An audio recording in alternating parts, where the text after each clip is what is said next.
Assalamualaikum sahabat PPG semua, perkenalkan nama saya Asrika Oktaviani, saya guru BK di SMK Negeri 5 Bandung. Saat ini saya tercatat sebagai mahasiswi PPG Derajat kategori 1 tahun 2022 di LPTK Universitas PGRI Mahadewa Indonesia. Pada kesempatan kali ini saya akan menayangkan cuplikan video layanan konseling individu dengan menggunakan teknik restrukturisasi kognitif. Selamat menyaksikan.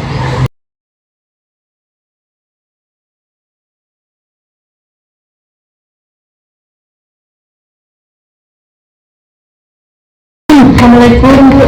Enggak, Bu, duduk. Silahkan duduk. Gimana kabarnya? Sebenarnya ibu nggak kurang baik Bu. Kalau nggak salah Rin itu kelas 11 KA ya, yang aktif dalam kegiatan OSIS. Oh, ibu bisa tahu? Iya dong, ibu kan tahu sama murid sendiri. Apalagi kamu anak yang terkenal pandai, rajin, terus aktif lagi di OSIS. Alhamdulillah. Oh iya, tadi kan Rin bilang katanya ngerasa kurang baik. Kalau boleh ibu tahu nih, kenapa? Memangnya kurang baik kenapa gitu, Rin? Ya sebelumnya saya ucapkan terima kasih ya Bu. Saya sebetulnya ingin cerita, ya udah lama, tapi saya bingung harus ceritanya mulai dari mana. Gitu. Oke, sebelum kita menyelesaikan masalah Rin dulu pernah nggak sebelumnya melakukan proses konseling? Kayak gini Bu, belum. Oh, belum ya. Kalau gitu ibu jelasin ya sedikit tentang apa itu konseling.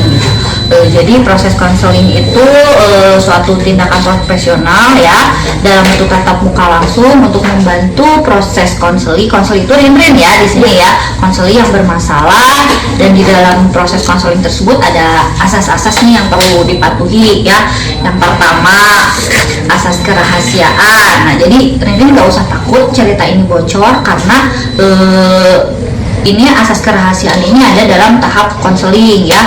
Kemudian asas kesukarelaan. Jadi Rin cerita ke ibu nggak ada paksaan dari orang lain. Kemudian yang ketiga adalah asas keterbukaan. Rin di sini semuanya cerita gitu ya, tapi nggak boleh ada yang ditutup-tutupi sebelumnya. Sebetulnya banyak lagi sih asas-asas lainnya.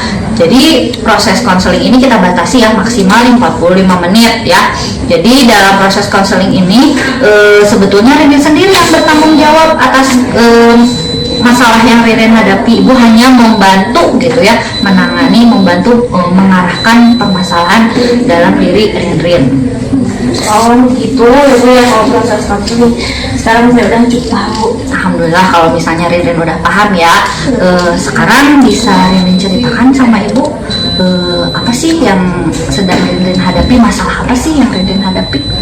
Iya Bu, sekarang tuh sebetulnya saya lagi ngerasa nggak mampu untuk ngerjain tugas-tugas yang dikasih guru. Oke, jadi ibu paham ya, paham permasalahan yang kamu hadapi. Jadi di sini Rin sering merasa tidak mampu gitu ya mengerjakan tugas, gitu ya Rin? Iya betul Bu. Oke, Rin bisa ceritain kenapa Rin ngerasa sering tidak mampu gitu ngerjain tugas dari guru? Ya Bu, jadi saya tuh karena merasa kesulitan, jadi saya lebih memilih untuk menghindar dari ngerjain tugas ini. Oh gitu. Terus? Nah misal kalau misalkan ada tugas yang dikasih ya Bu ya dari guru, nah kan saya sekarang ini juga ya Bu ya, ikut ekstrakurikuler juga. Saya tuh akhirnya jadi ya udahlah ninggalin tugas-tugas gitu. Saya lebih memilih untuk ikut ekskul gitu. Jadi saya lebih baik menghindar dari tugas karena saya sendiri ngerasa nggak mampu. Kalau boleh ibu tahu ya, kenapa Rin memilih menghindar gitu dibandingkan mengerjakan tugas? Karena kalau untuk aku sendiri Bu, aku nggak bisa ngerjain 2 tugas dalam satu waktu. Gitu. Jadi kamu merasa kamu tidak sanggup gitu, merasa tidak sanggup mengerjakan 2 tugas sekaligus dalam satu waktu ya. Bisa dijelaskan nggak kenapa sih sampai kamu nggak sanggup gitu? Ya Bu, karena saya juga merasa sih memang saya kurang mampu ya Bu ya. Memang mungkin saya juga waktu itu kan saya nggak bisa ngerjain tugas-tugas yang dikasih sama guru. Udah gitu kan tugasnya tuh banyak ya Bu ya, selalu banyak. Nah, tapi saya tuh harus ikut ekskul. Ya, ekskul kan lebih menyenangkan. Akhirnya saya jadi lebih memilih ekskul daripada ngerjain tugas-tugas itu. Udah mah sulit banyak, jadi ya udah weh. Oke, sekarang ibu mau tanya nih, apa yang Rin pengen dari proses konseling ini? Ya tuh sebetulnya saya pengen masalah saya tuh selesai gitu. Jadi saya tuh bisa rendah tenang gitu Bu. Saya tuh sekarang jadinya yang kepikiran terus apakah memang keputusan ini teh udah bener atau belum gitu Bu. Dengan cara saya menghindar. Oke, jadi masalah Rin saat ini adalah Rin merasa tidak sanggup mengerjakan dua tugas atau banyak tugas ya sekaligus. Jadi Rin memilih untuk menghindar gitu. Iya betul Bu. Oke, kalau gitu Rin, masalah yang Rin hadapi sekarang akan ibu coba bantu dengan menggunakan teknik restrukturisasi kognitif ya, karena kayaknya nih Rin banyak berpikir negatif tentang kemampuan Rin sendiri gitu. Jadi tapi sebelumnya Rin tahu nggak apa sih restrukturisasi kognitif itu? Ya, restrukturisasi kognitif itu adalah di sini Rin belajar mengubah pikiran-pikiran yang negatif yang ada dalam diri Rin menjadi positif. Contohnya, Rin merasa berpikir bahwa Rin nggak sanggup nih mengerjakan tugas sekaligus yang begitu banyak sambil mengikuti kegiatan ekskul. Nah, di sini pikiran tersebut yang harus dirubah. Gitu. Contohnya Rin yang merasa berpikir bahwa Rin nggak sanggup nih ngerjain tugas sekolah sekaligus sambil mengikuti kegiatan ekskul. Nah, pikiran tersebut dirubah. Jadi Rin bisa mengerjakan tugas yang banyak sekaligus sambil tetap ekskul. Gitu. Oh begitu ya Bu, tapi saya juga nggak ngerti Bu, kenapa saya selalu berpikiran negatif.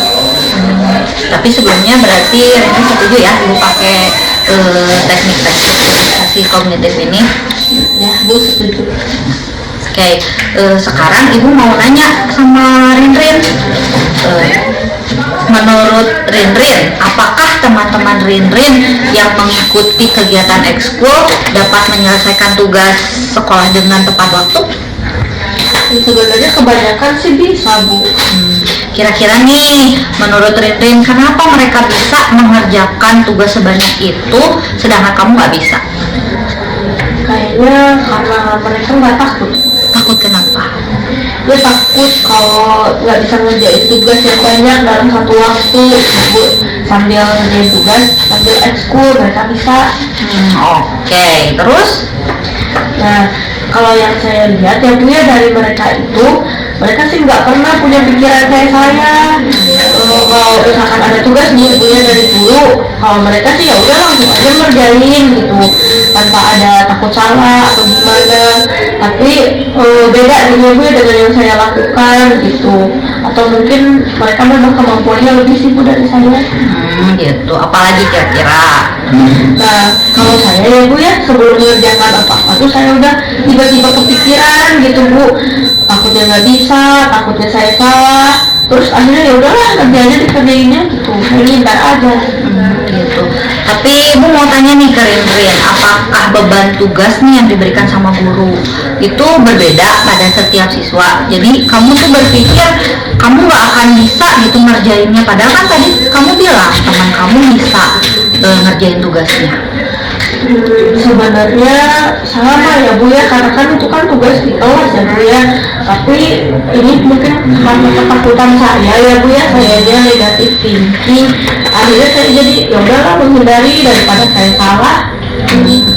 Tapi kalau menurut Rin dengan menghindari tugas sekolah itu masalah selesai nggak? Saya itu justru enggak, justru itu tuh jadi masalah baru Bu bagi saya. Oke, jadi ibu pahamlah apa yang Rin rasakan sekarang ya. Ternyata sebetulnya Rin itu bukan nggak bisa ya, bukan nggak bisa ngerjain, tapi memang takut gitu nggak bisa ngerjain tugas dalam satu waktu. Kemudian juga Rin nggak bisa ngerjain, terus takut untuk tidak bisa ikutan ekskul gitu ya. Jadi Rin menghindar gitu ya. Iya Bu, saya tuh jadi mikir, kayaknya saya memang yang salah, saya selalu takut sebelum mencoba gitu Bu. Seperti teman-teman saya, kalau mereka ngerjain saya malah jadi takut mungkin. Akhirnya ya udah saya menghindar. Bukan yang saya masalah malah menyebabkan masalah baru ya. Iya.